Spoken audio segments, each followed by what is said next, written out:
Hi everybody. Today I'm in Miss Leanne and Mr. Carlos's room so that we can take a look at this awesome poster on the book of Ruth. Now, the reason I wanted us to take a look at this poster is because for our midweek Devo, we have been looking at that book and we have been talking about the key point. God wants my family to put others first. And that's just what Ruth did. So let's see what the kids in Miss Leanne and Mr. Carlos's class came up with as they wrote down what they learned from this story. We'll start up here at the top. Her husband died. She was loyal. She was a Moabite. She said, where you go, I'll go. Where you stay, I'll stay. Ruth stayed with Naomi when Naomi told her to return home. She is in the lineage of Christ. She was humble. She remarries Boaz. So those are the things that they wrote down. And I think that the big takeaway there is that she was loyal. She was worried about taking care of Naomi before she was worried about taking care of herself. I mean, her husband had just died, right? And instead of being sad and sorry for herself, what did she do? She took care of Naomi. She put Naomi first. And that's something that the Bible tells us to do. In the book of Philippians, if you go to chapter 2 and you read verses 3 through 4, here's what it says. Do nothing out of selfish ambition or vain conceit. Rather, in humility, value others above yourselves, not looking to your own interests, but each of you to the interests of the others. So that's telling us that no matter what, we need to put others first. We need to put others before ourselves and not worry about what I want, but worry about what he needs or what she needs. So I have something to help us remember what God wants us to do in putting each other first. And I think that you're going to want to try this experiment at home. It's pretty sweet. In fact, it has to do with candy.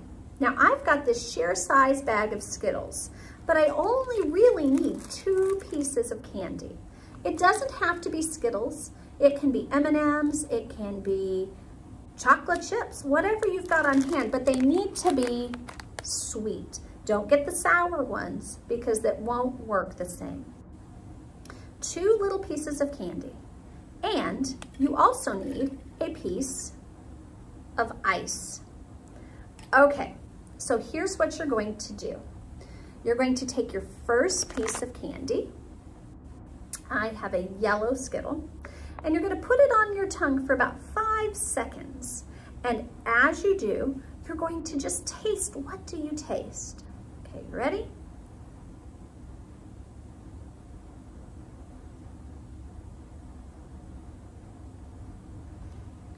And then you can eat the candy.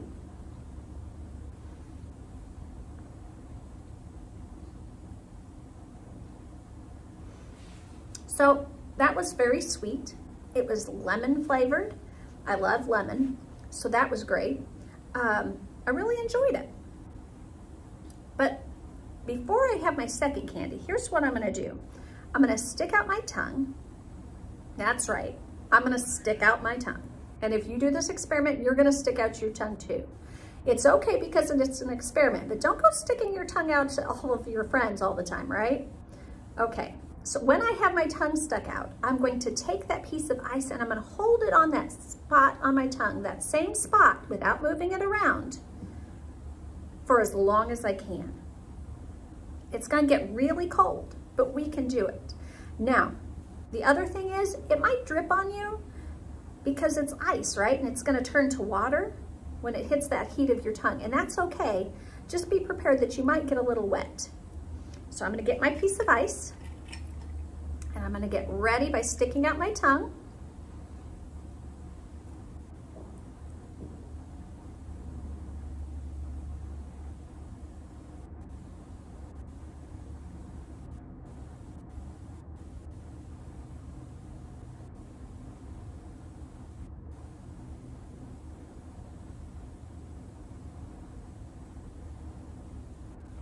And then I'm gonna put, I'm gonna clean off my chin. And then I'm gonna put that same spot, I'm gonna put my candy.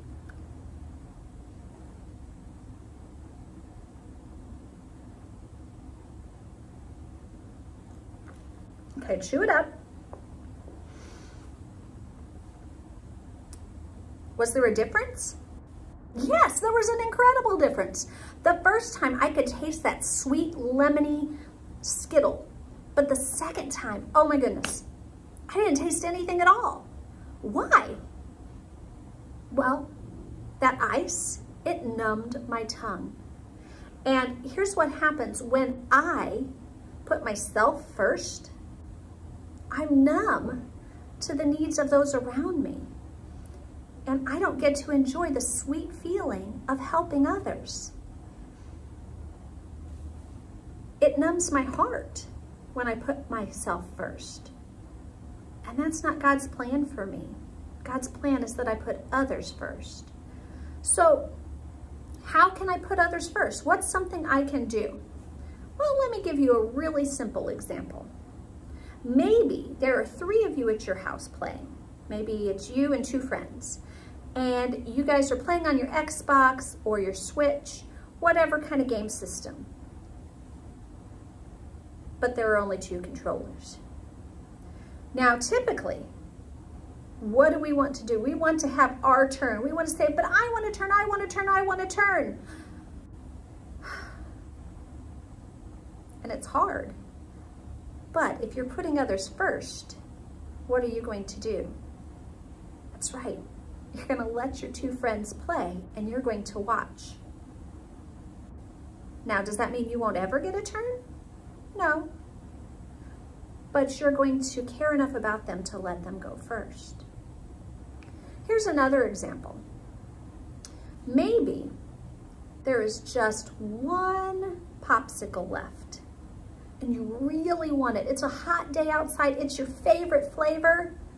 But that annoying little sister who gets into your room and messes up your toys wants it too.